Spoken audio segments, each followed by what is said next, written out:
May Day protests in the United States, nationwide demonstrations against Trump administration policies.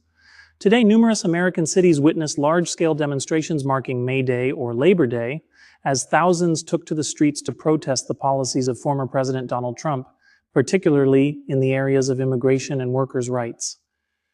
In Philadelphia, protests were centered in front of City Hall, where a large crowd, estimated in the thousands, gathered. One of the most prominent figures at the event was Senator Bernie Sanders, who delivered a powerful speech lasting several minutes.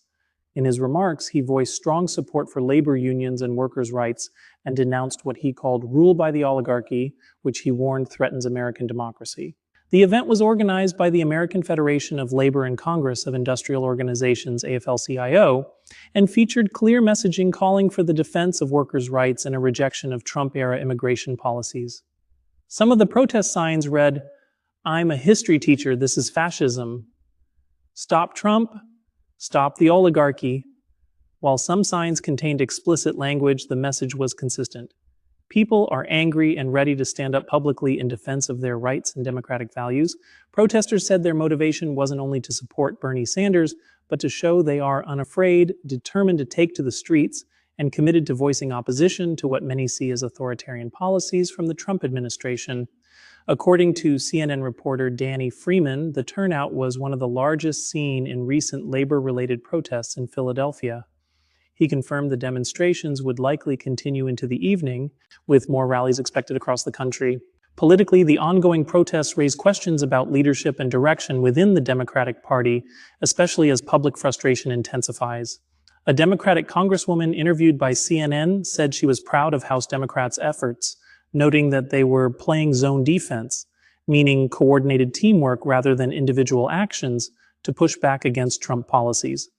However, recent polling shows challenges. One survey revealed that 72% of respondents disapprove of Democratic congressional leadership, while 62% expressed disapproval of Republican leaders, suggesting a broader discontent with both parties. One issue facing any party out of power, especially after an electoral loss, is the search for a strong, unifying messenger. In a political culture dominated by celebrity figures, this is proving increasingly difficult. Clip from The View: California Governor Gavin Newsom, considered a potential presidential contender and reportedly favored by actor George Clooney, recently addressed the speculation, "I am not running for president." Though he stated it plainly, some remain skeptical, recalling how Barack Obama initially denied his intentions to run in 2008 before launching his campaign months later. Mass demonstrations in major U.S. cities. The protest scenes extended well beyond Philadelphia and included Seattle, Washington, demonstrators carrying protest banners, Atlanta, Georgia, crowds gathered outside the state capitol, Chicago, Illinois. Thousands marched in a large rally earlier in the day. Many of these actions were linked to an online movement that began on Reddit under the name 5501, which has organized multiple recent protests calling for social and political justice. Immigration: Trump administration explores controversial plans. In a related development, CNN's Priscilla Alvarez reported that the Trump administration is exploring a plan to send certain migrants, particularly those with criminal records, to countries like Libya and Rwanda.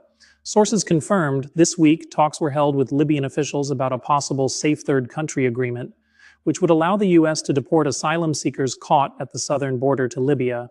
Separate discussions were also held with Rwanda, though that plan would be ad hoc and more costly, as the migrants would be integrated into Rwandan society. The plan involving Libya is more formalized, but it raises serious human rights concerns, as the United Nations has repeatedly documented abuses in Libyan detention centers. Legal challenges are almost certain. U.S. courts have previously blocked attempts to deport asylum seekers to third countries without prior notice and due process. This year's May Day protests reflect a growing sense of urgency and frustration among many Americans over economic inequality, immigration policies, and political leadership. While the Democratic Party continues to search for a unifying voice to counter the legacy and rhetoric of Trumpism, the people are making it clear that they will not remain silent.